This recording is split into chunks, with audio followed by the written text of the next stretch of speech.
बिस्मिल्लाहिर्रहमानिर्रहीम। ये सबक नंबर 13 है। किंजर डंड यानी कि किंजर झील। किंजर लफ्ज़ जी माना है घणाई।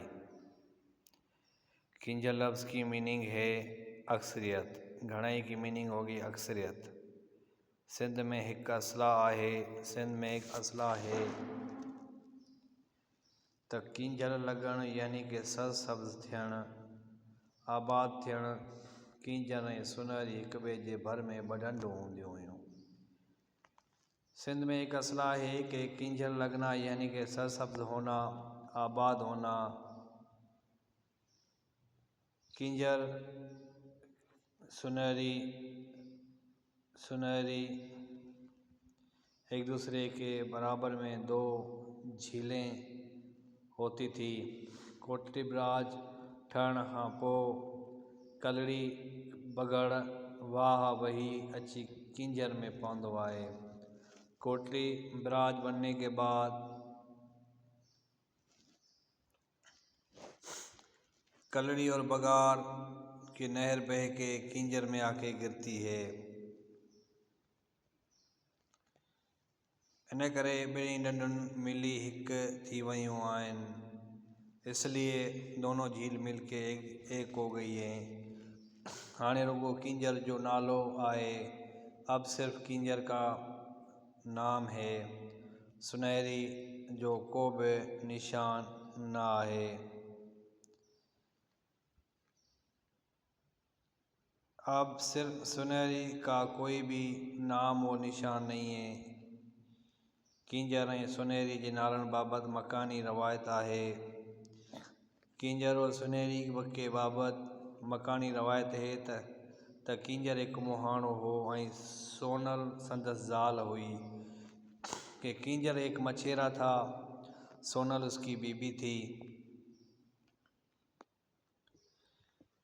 उन डंडुनि ते उहे नाला भी इन तां पिया, उस झीलों पे ये नाम भी उस पे पड़े। उहा भी मकानी रवायत आहे त मीरबरनि जो गंदर कबीलो किंजर ऐं सोनल जो औलाद आहे। वो भी मकानी रवायत है कि मीरबरों का गंदर कबीला किंजर और सोनल की औलाद है। किंजर एक पुरानी तारीखी डंड है। किंजर एक पुरानी और तारीखी झील है। सिंध जे रोमानी दास्तान नूरी जाम तमाचीअ जो ताल्लुक़ बि इन डंड सां आहे। सिंध के रोमानी दास्तान नूरी जाम तमाचाई का ताल्लुक़ भी इस झील से है। हज़रत शाह अब्दुल लतीफ़ भिटाई बे इन दास्तान के हवाले सां सर कमोड में किंजर डंड जो ज़िक्र कयो आहे।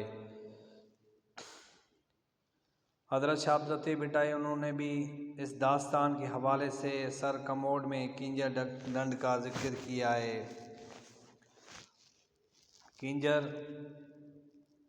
किंजर एक पुरानी तारीखी डंड है। ये बड़ा किंजर डंड न रुगो तारीखी मकान तौर एक यादगार है।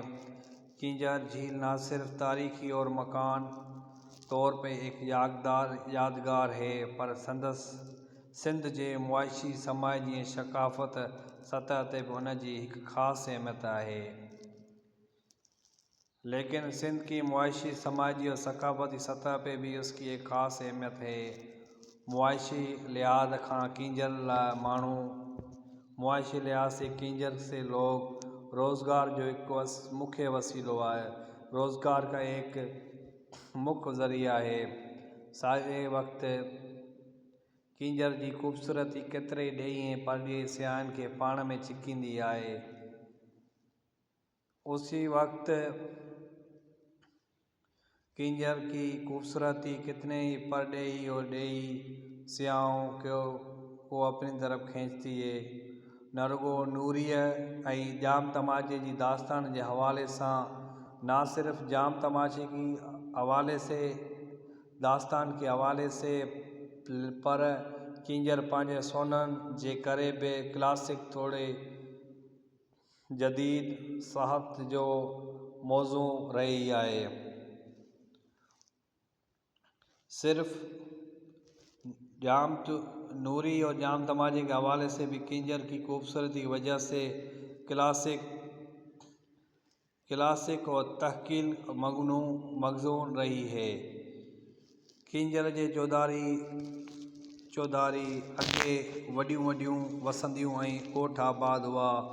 किंजर के चारों तरफ बड़ी बड़ी बस्तियां और गांव थे जिन माँ के पानी हेठ अची विया, जिनमें से कुछ पानी के नीचे आ गए। इन वक्त झेंबर हालिया चलिया ऐं ॿियूं वॾियूं वसंदियूं मौजूद आहिनि। इस वक्त झेंबर हालिया चालिया और दूसरी बड़ी बस्तियां मौजूद हैं। किंजर एक बेहतरीन तफरी गाह है। किंजर एक बेहतरीन तफरी गाह है। तफरी ख़ातिर ईंदड़ माण्हुनि लाइ ॿेड़ियुनि ऐं लांचनि जो बंदोबस्त कयल आहे। तफरी के लिए आए हुए लोगों के लिए बेड़ियों और लांचों का बंदोबस्त किया गया है। उन्हनि जी लाश लाइ सरकारी तरह पक्का घर भी ठाराया विया आहिनि। उनके लिए रहाइश के लिए सरकारी तौर पे पक्के भी घर बनाए गए हैं जेके मुनासिब मसवाड़ ते ॾिना वेंदा आहिनि, जो मुनासिब किराए पे दिए जाते हैं। तरण बेड़नि ते सैर करण मछलियुनि जो शिकार जी विंदड़ हथ घणी आहे। तैरना बेड़ों के सैर और मछलियों का शिकार करना भी ज़्यादा है। किंजर ढंढ मां सालानो लखें रुपयनि जी मछली फासाए वञे थी। किंजर ढंढ में से सालाना लाखों रुपए की मछली फंसाई जाती है। हिते बोरानी बीह पुरण कुम लोह बे जाम थियनि था। यहाँ पे पुरानी बीह पुरण कम लोह भी ज़्यादा होते हैं। रोज़ाना सवन जी तादाद में माण्हू ॿारनि बच्चनि समेत कराची, हैदराबाद ऐं ॿियनि शहरनि खां किंजर घुमण ईंदा आहिनि। रोज़ाना सवों की तादाद में अपने बच्चों और फैमिली के साथ कराची, हैदराबाद और दीगर शहरों से किंजर घूमने के लिए आते हैं। किंजर जे वेझो झेंबर ऐं अमीर पीर जूं दरगाहूं आहिनि।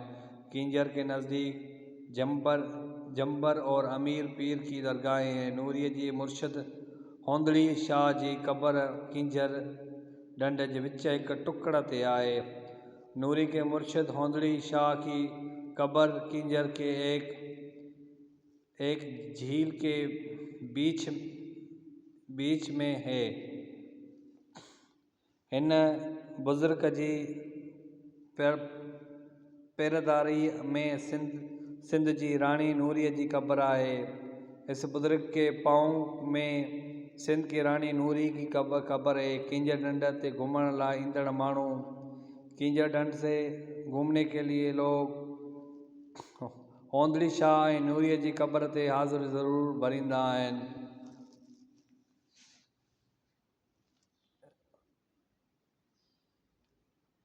किंजर ढंढ से घूमने के लिए आते हुए लोग होंदड़ी शाह और नूरी की क़बर पे हाज़िरी ज़रूर देते हैं। ये था आज का सबक। उम्मीद करते हैं आपको पसंद आया होगा।